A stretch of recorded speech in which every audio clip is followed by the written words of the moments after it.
Hey everyone, it's Holmes from Home Storybooks, and today is the day of the Dewey's 24-hour readathon. It started at 6 a.m. in my time zone, and it just so happens I woke up a quarter after 6, so I read some Up From Slavery by Booker T. Washington. Of the slave narratives I've read, Washington is probably my favorite because I'm trained as an elementary teacher and he's a teacher. So to hear him talk about teaching and how he wants his students to do so well just tugs at my heartstrings. I read for about 40 minutes, then I went back to sleep and woke up sometime around 8. So now I'm going to start with The Secret History by Donna Tartt. It's about college students who do some truly terrible things. I may or may not finish this today, but I at least want to read one chapter. I love how thrilling and how compelling it is, even though all of the characters are so unlikable. So I just finished chapter 7 of The Secret History, and all of the students were just at a funeral, and it was a mess.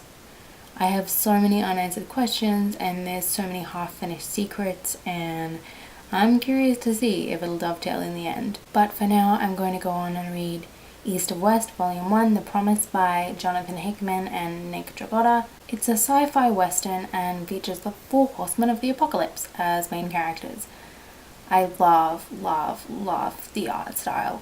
It's so bright and vivid, and the contrast is excellent. The whole artistic team clearly had very strong art direction, and that comes through so well. It makes the whole thing look so effortless.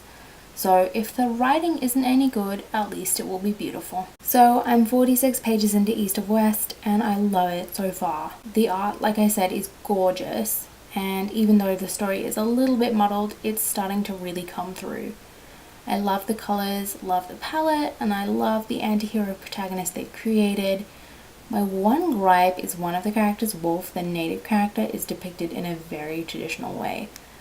I know it's a Western comic, but this comic has cyberpunk and sci-fi elements, so I wish they'd modernized his character in some way. When the only depictions people have of native people in the media are from Westerns, they become really stagnant, samey characters, which is a shame. As if native people don't exist in modern times, so all we can do is honor them from the past and give young people role models that are long dead, which isn't true. Wolf's characterization is awesome, and maybe in the second volume his arc will be even more intricate, but I'm just a little disappointed they didn't make his character more modern in some way. Either way, I'm still really enjoying the story, so I want to keep reading. So I made tea, and it's ginger, rosella, and lemongrass tea. I'm not feeling well. I think I'm coming down with a virus, so expect lots of tea made today. This tea should turn pink after it's brewed, and it tastes totally delicious and very citrusy. I just finished East of West, and oh my lord, it was so much better than I expected. I fell in love with one of the characters. She's a femme fatale, a total warrior, and morally grey, and that's totally a sweet spot of mine. Overall, I'd give this comic 4 stars, and I can't wait to read the second volume. On to The Well of Loneliness by Radcliffe. I want to read about 75 pages of this. It's a queer lesbian classic about a woman who becomes a writer on the eve of the First World War.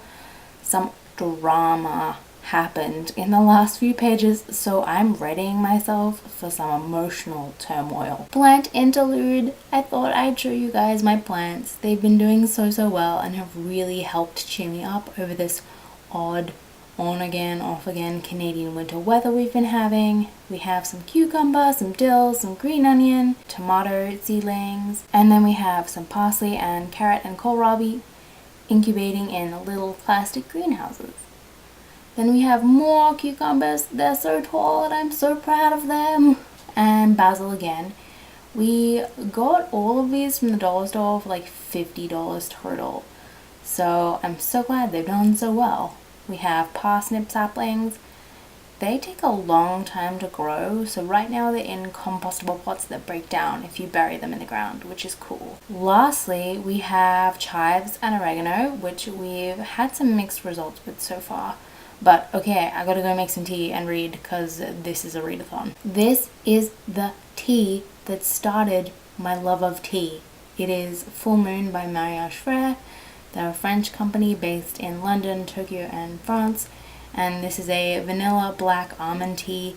It has spices in it, but it's not spiced like Christmas tea or a chai tea. I don't know, I can't explain it, but it's delicious and I love it. Alright, back to the Well of Loneliness so that I can have my heart torn to actual pieces. I've just read a few chapters of the Well of Loneliness and guys, it got gayer with more queer characters and I love Stephen. The First World War is happening and I love Hall's writing. War and death had given them a right to life, and life had tasted very sweet to their palates.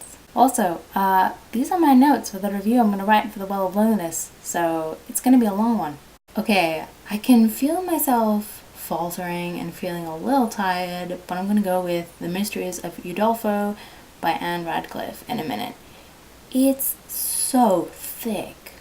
Whoa! But the line on the blurb that intrigues me is, Emily's face was stained with blood. ... So it's gotta be good, right? I need a break. The Mysteries of Udolpho is so dense. So I'm gonna have some chocolate covered almonds and strawberries.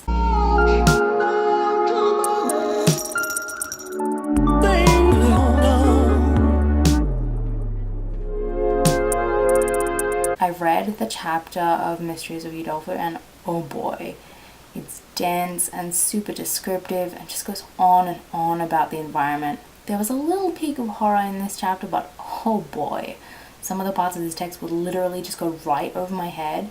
So I'm just going to move on to another book. I feel like once the author is done with exposition, it'll be great, but the plot needs to move to motivate me to read it. In terms of my next read, this one wasn't on my TBR, but it just needs to go back to the library in like 4 days, so I want to read as much of this as I can. This is Jesmyn Ward's Sing Unburied Sing, and I've heard wonderful things about this. This is a coming-of-age story about a young boy in the South, his mother who struggles with substance abuse and sees ghosts. I've heard this is a raw, stunning story told through multiple perspectives, and I hope like hell it's not overhyped. More tea! This is called 9/11 from David's Tea, and it's a herbal tea meant for colds, and it's so nice. Usually teas meant for colds are just kind of lemony and grassy, but this tea has juniper, orange, and eucalyptus in it, so it has a wonderful flavor, and I can actually taste it if I'm sick. Yay, it's dinner time! This is a super loaded salad with strawberries and cranberries, arugula, pumpkin seeds, spinach, and frosted almonds. I can't wait to eat it. It's gonna be so good. Spring, man, it just brings the best produce and it makes me so happy I want to cry. I'm gonna keep reading Sing Unburied Sing and I'm loving it. It's just so spellbinding and I'm already a third of the way through it even though it's only been a few hours. I love Jojo's voice. I love it when children are written well, period. But in this case, I love Leonie's voice a lot. Ward manages to really delicately give Leonie her own voice. It gives such an authenticity to the experience of an addict because we can see how she prioritizes drugs over her children in a lot of ways. It cripples her and she's aware of it, but she refuses to see the problem for what it is. The writing is so good and I want to read more. Hey guys, it's Holmes and it's the day after the readathon. I went to bed and ended up reading about 200 pages of Sing Unburied Sing by Jesmyn Ward. It's a great book and I'm super happy that I can return it to the library guilt-free back to the other 54 people in line who also want to read it. And also I just wanted to say a huge thank you to all the people who run Dewey's 24-hour readathon. I can't imagine how much work it must be to do this twice a year, year after year, but I had such a fun time and I felt really fortunate to take part. Thanks to all the people who moderated and cheered on social media, and I hope I have time to participate in October this year because I had the best time. I read for a total of 9 hours and 6 minutes and read a total of 519 pages, so I'm really chuffed with my progress. Did you take part? If so, how'd you go and do you have a vlog? When's the last time you've read a book in 1 or 2 sittings? It was so good. Let me know down in the comments below. Talk soon. Bye everyone.